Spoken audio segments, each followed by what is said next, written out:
A very delightful good evening to all of you.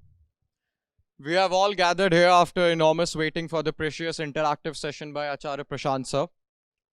It's wholesome to see you all here with your charisma lighting up in this session. We are delighted to host you today and want you to dig down deep in the flow of the session and get benefited the most out of it.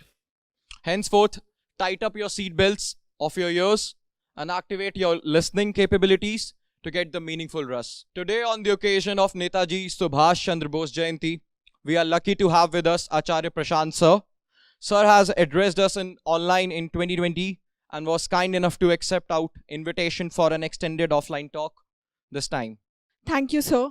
Acharya Prashant needs no introduction. From being an acclaimed Vedanta exegete to a national blessing author of over 100 books, he is a powerful voice of socio-spiritual awakening in today's world. Today, tens of millions of people, especially the youth, get inspired daily by Acharya Prashant. Though his direct contact with people and though various online channels, he continues to bring clarity to all. So it's an honor to welcome you to address our institute on behalf of Delhi Technological University. We thank you for accepting our invitation.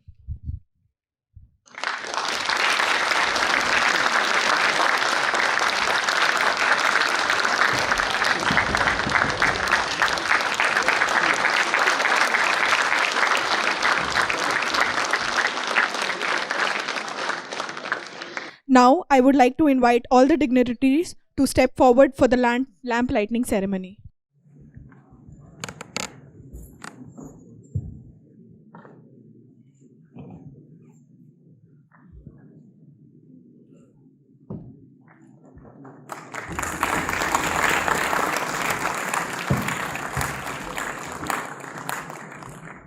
I now request all the dignitaries to take a seat among the audience and Acharya Prashant sir to proceed with this session. So first of all, I understand you have been waiting since an hour now. I regret the delay. I had not anticipated it will take me rather upward of 2 hours reaching here. So anyway, we are here and we are good, and suppose we'll have nice and bright time together. How do we begin? Hello, sir. My name is Ryansh, and my question was, sir, all my life I have believed that my life has been a consequences of decisions I have taken for myself. But recently, in the past 3 months, I have had 2 retinal detachments, and I've been blind for 3 months basically. So I am questioning my beliefs now that is really that life is a consequences of decisions we take, or it is affected by external things and things that are not in our control. You see, there is hardly anything that is in our control as far as situations of life are concerned. So even when we feel that things that are happening to us are actually happening because we planned them out that way, or that what is happening is a result of something that we did, it is actually not that way. Your situation here is obviously entirely different. You are clearly seeing that random, unpredictable, uncalled for things are happening to you, right? And you are asking why and what is this, from where is it all coming? But think even of those who feel that their life is in their control, even they are mistaken.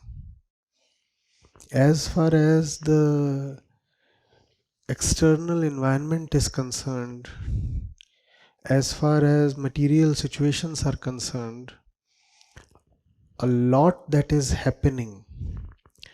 I'm just shying away from saying everything that is happening, because to many of you that would sound too extreme. So I would limit myself to saying a lot that is happening is simply incidental, random. It's just that there is something called the ego. And one of the definitions of the ego is that it is the agency that likes to believe that it is the doer. What is the ego? The agency that likes to say, I did it. Whereas the fact is, everything in the sensual material domain is just random. It is the inability of the mind to come to terms with this randomness that gives rise to a fictitious doer. The doer says, I did it. And because it believes that things are within its control, this has happened because I did it. So it feels secure. I'll not be threatened. I can do good things to myself. I'll improve. I can take my situation to a higher place. I can do something. I am somebody and I can do this, do that, alter the conditions. However, many a times this doer meets with rude shocks, like in case of physical ailments. Suddenly you discover one day that your report says you have cancer. The doer used to love to claim he does a lot. Now, who did the cancer?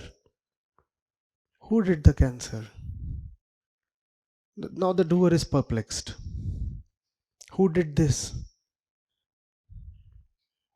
And the doer obviously wants to take credit only for the good things in life, or for the things in life it can turn good. Don't you see how we all behave? When something goes nicely, we like to claim credit. When things do not turn up as they should, we balk away. We say, well, it was situational, or I didn't do it, or somebody else did it, or it just was a random accident or something. The ones who can look at life with sharp insight, the one who can have some detachment and intelligence, will realize that we actually have close to zero control over what is going on externally. Even if for a while it appears that we are indeed in control, very soon that illusion is exposed for a while, and that while can last a bit. Not necessarily 5 minutes. For 5 years it might appear that you have control over external situations. The thing is, nobody has control over anything. So many of us sitting over here, who controls his or her birth? The very fact of our physical existence is something we did not have any say over. Not even the one with the greatest desire for control, a die-hard control freak, would dare to claim that he controlled his own birth. Equally, death. Most people would be fair enough to concede that their death is something that they never want to happen and hence is beyond their control, because it does eventually happen. But in other matters of life, we believe, we behave, we rather pretend as if we are the movers and shakers, we are the doers. And when life ruthlessly exposes the falseness of this belief, then we are shattered. There is very little that we actually control. chance, randomness is a great power. However, now that we have gone through the bleak part of it, let's come to the brightness. There is one thing that is bigger than chance, and that is who you really are. Situations can affect everything about you. Situations cannot affect you, provided you know who you are. Everything about you is situational. Classically, it is said to be in the domain of Prakriti. And what is in the domain of Prakriti is in the domain of Prakriti. And you are not Prakriti, therefore you have zero control over the affairs of Prakriti. Things happen there. Your eyes are Prakriti. Your body is Prakriti. The entire universe is Prakriti. Your birth is Prakriti. Your death is Prakriti. You come across a person and fall for her. All that is just Prakriti. You believe you have done something, you have done nothing. It's like two chemicals believing that they have decided to react with each other. There is no agency there. There is no decision-making entity there. Things just happen. With us too, things just happen. The difference is that when it comes to chemicals, there is no ego there to claim decision-making or ownership. And there is no desire there to claim the fruit of the reaction. Sodium and water give you sodium hydroxide. Well, sodium is actually gone. But let's say sodium remains. Sodium will not say, I own a part of the hydroxide because I made it. So this fictitious agency, ego, does not exist there. When it comes to the external aspects of our life, the material aspects of our life, for example, the aspects of our body, these things are also like chemicals. But the great difference is here we have an inner psychic fictitious agency that loves to claim, I did it and I am suffering for it, or I am enjoying the results of it. The ones who start seeing that what they usually call as life and events in life are just situational and random are the ones who are liberated from life. They are set free as liberated beings to fly high without limits and achieve their true potential.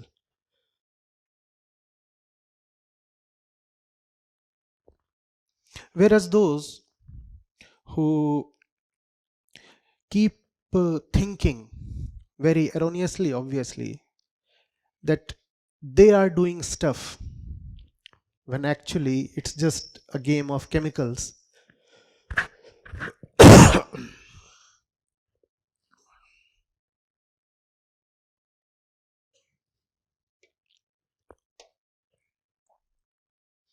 I'm sorry, a bit of bad throat.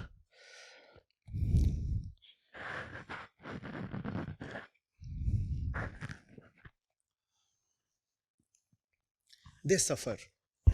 So, we were saying providence or chance or randomness or prakriti is a great power. That power we sometimes refer to as luck as well. Right? Luck or chance. Huh? For example, why was somebody born a male? Why was somebody born a female? Nobody decides that on his own, right? Just happens. Why was somebody born or was somebody not born at all? Why black? Why white? Why is somebody born with a silver spoon? Why is somebody born in an impoverished family? Luck, chance. Obviously that has a great power. But there is one power we said that's greater than chance. And what's that? The power of the self. And what is self?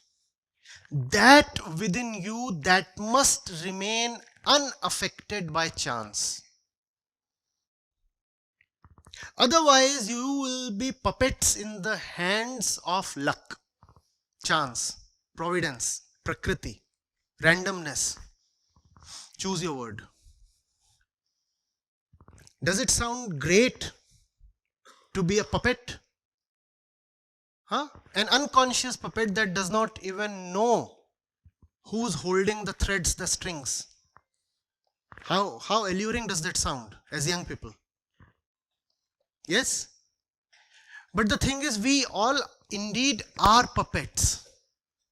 Just a couple of minutes back, I had no idea that my throat would play up and I would be coughing at that particular juncture in my speech. Did I know in advance? I didn't. But it happened. You yawn, you cough, you sneeze. You breathe. You ingest food and you find it digested. Do you know how things are happening in the digestive tract? You don't know that, but it's just happening. Similarly, decision making. We feel we are deciding matters. But whether you go back to the classics in Vedanta or you return to modern science, even that which we call as our conscious decisions are actually just chemical games being played out in form of thoughts and emotions. We love to say, I thought thus, or I felt thus. The thing is, there is just the thought and just the feeling. There is no thinker, no feeler. There is just something happening in a biological, a chemical way within. And mistakenly, you start taking ownership or credit for it. You start saying, oh, I felt this way. Did you choose to feel that way? No, it was just chance. And we all are actually puppets. How many of you choose your thoughts? Well, thoughts come and thoughts decide your choices, right? When you have to make a choice, it is the thought that is the chooser. But did you choose your thought in the first place? Somebody comes to you with some idea or some topic and you say, let me think over it. At that moment, do you know what you are going to think about the matter? No. Thought is largely autonomous. And thought has no capacity to see where it is coming from. And because thought has no capacity to see where it's coming from, we mistakenly believe that the thought is coming from some place called the I. No, the thought is not coming from a place called the I. The thought is simply coming from hormones, chemicals, material, prakriti. That's where the thought is coming from. So we all indeed are puppets. Whatsoever is happening in life is just a chemical game. That sounds quite depressing, right? But as we said, there's brightness ahead. Every cloud has a silver lining. The self is above all luck. And what did we say about the self? Not much can be said about the self, but we'll have to. The self is that within you that situations can never touch. The self is that within you the situations can never touch. And situations include time as well. When we talk of the material universe, that includes time, right? Time and space. There is no universe without time, space, correct? So the self is that within you that is timeless. That is timeless, formless, spaceless, nameless, beyond your imagination. There has to be something within. And remember, that self is an optional entity. Optional? Optional? How optional? Yes, optional for you. If you want, it will exist for you. If you do not want, it will not exist for you. The Upanishads say the self exists only for the one who chooses it. You don't choose it, it won't exist for you. It will exist as an absolute truth, but it will not exist with respect to you. So the self is a choice. The self is a choice. And if you have the self, you can beat luck. Otherwise, you are puppets of luck. How many of you love to be puppets? I'll repeat that question again and again. Because as young people, there must be a velocity within, a fire within that says, I do not want to live the life of a slave. How many of you relish this proposition? I'll continuously be a slave. Anybody who enjoys this thought? Then the only help can come from the thing called the self. The self meaning the one that you really are, not the one that you have assumed yourself to be.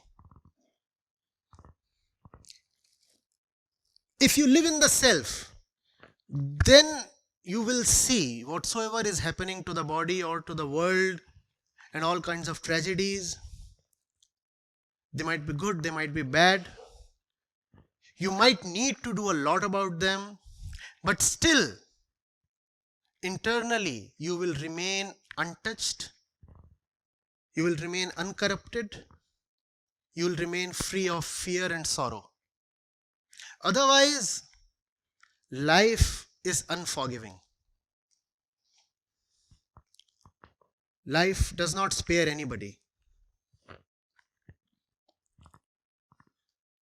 And situations can be very, very brutal. Coming to your place from Greater Noida, I had to navigate a stretch of around 10 kilometers. The driving conditions were very pathetic, but I should not talk about the driving conditions. What was appalling was the living conditions. Life is cruel. If there are moments, if there are patches in which life does not appear cruel, then that's just the interlude.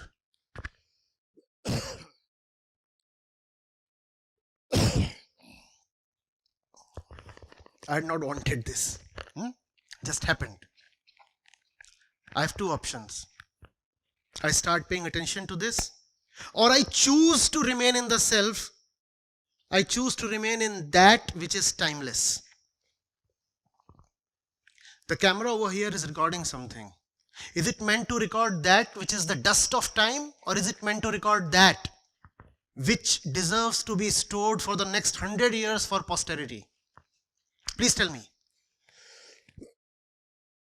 Do you see what the self is?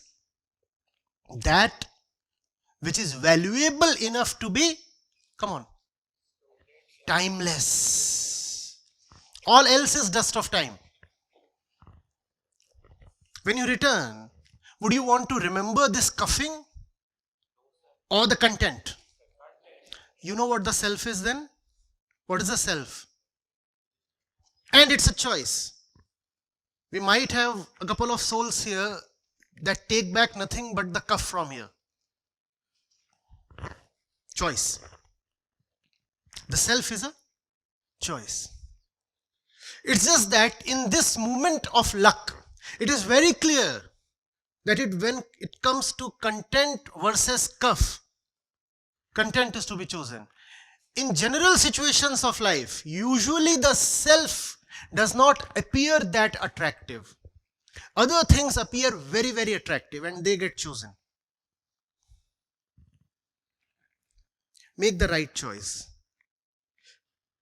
See what is just incidental. And for that you require something called self-knowledge. What is self-knowledge? To understand where one's impulses, thoughts, feelings, instincts are coming from.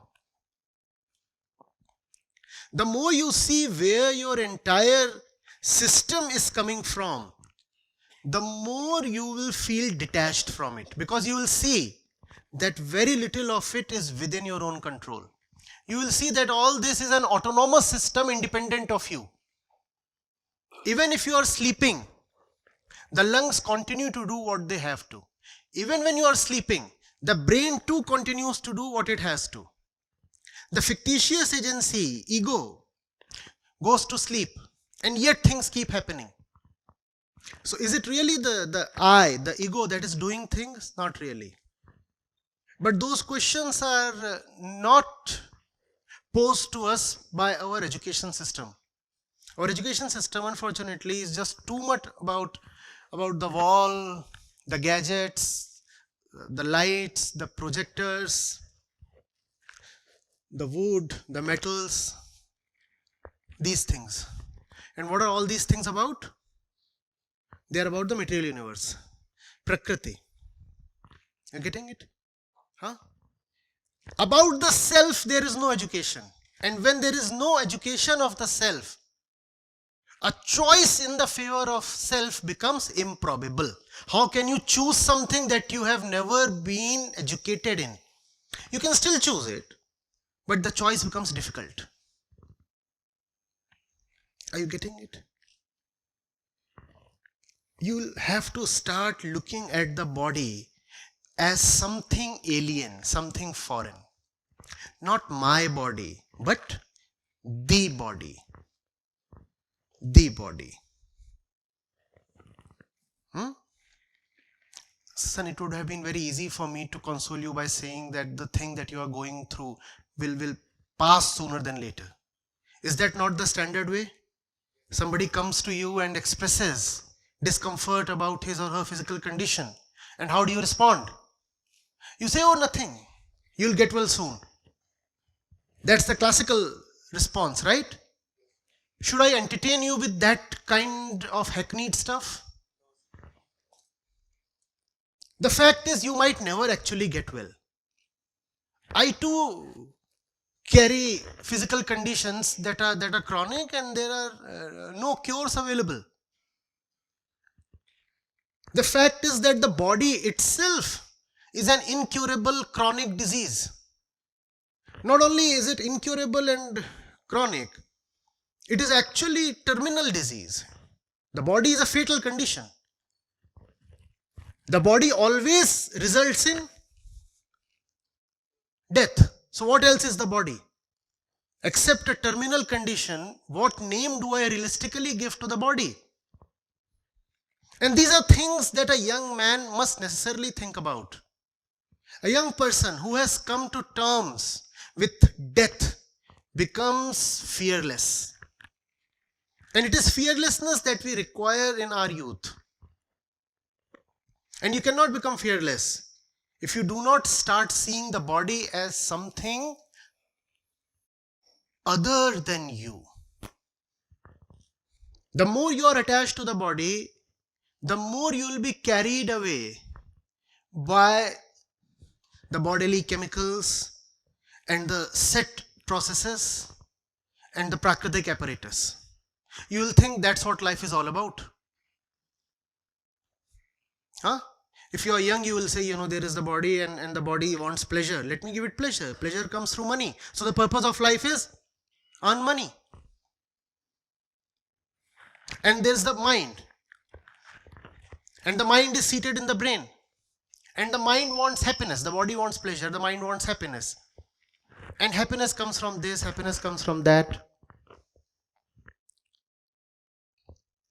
Let me try all the means that will give me pleasure and happiness. And I'm a woman.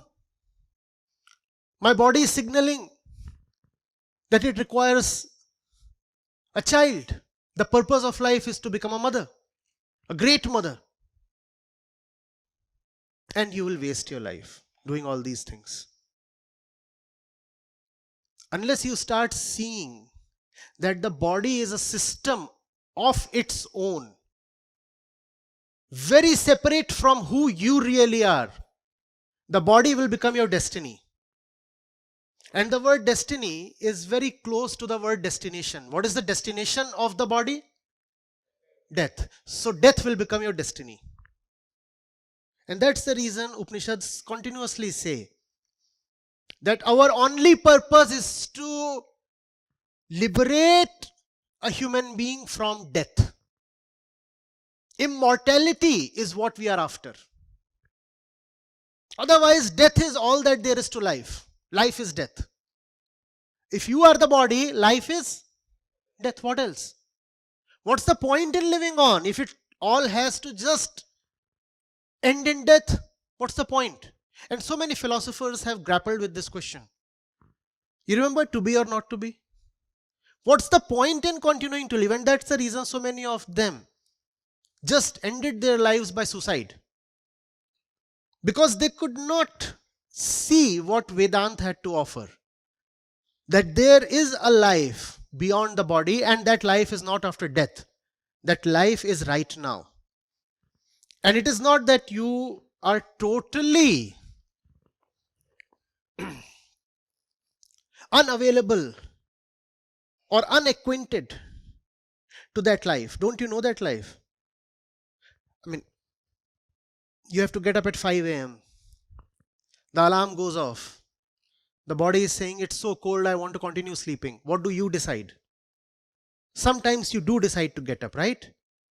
So don't you see that the body has its own objectives and your objectives are different? Do you see this? Even if in a hazy way. Do you see this? You're sitting here and I'm pretty sure there would be nobody whose body would be in a perfect condition to continue just sitting. Somebody would be feeling a bit thirsty, somebody a bit hungry.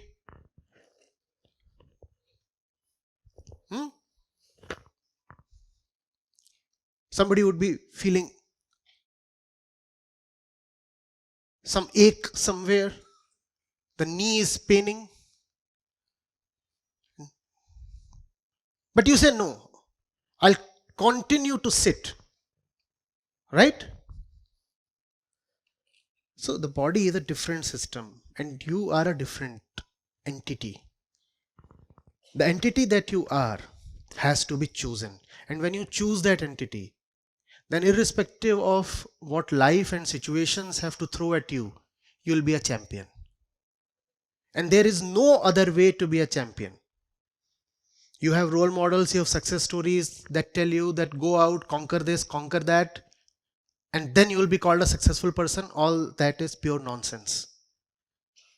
All that these people are talking of just becomes dust, crumbles into nothingness in no time. There were so many people who were respected as idols, as role models, just 20 years back when I was in my management campus. At least a few of them are behind bars today. And a few more are there who have just disappeared into oblivion. They are no more making the news. Nobody is talking of them. The success that lies in external achievement, in material possessions, including the material possession called the body, all that can entertain you for a while, but will not be able to take you through life.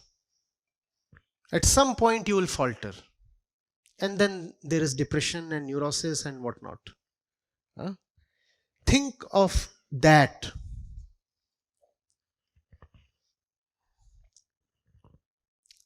Which can remain firm in face of all the beatings that life has to offer. That can remain unmoved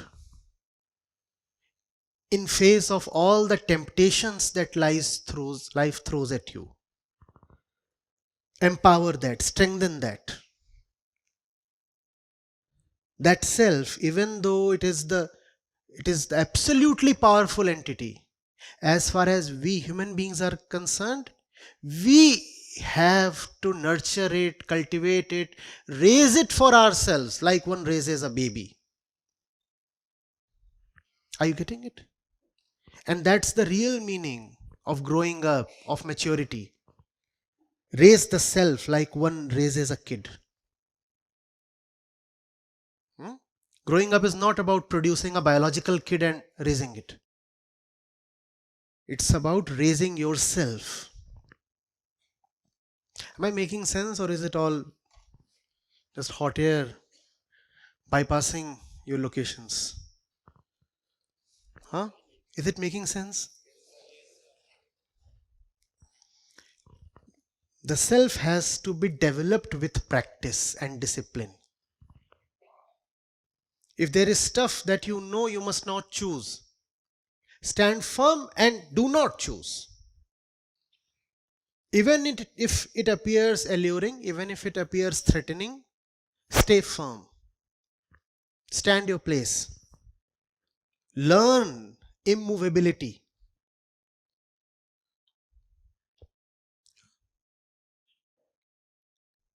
But we question our situations only when we suffer, right? Today there is a physical problem. Therefore you have raised this question.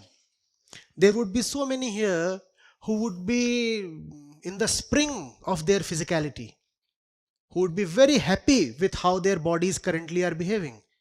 They will never ask me, "So, what do I do with all the pleasure that the young body has to offer me?"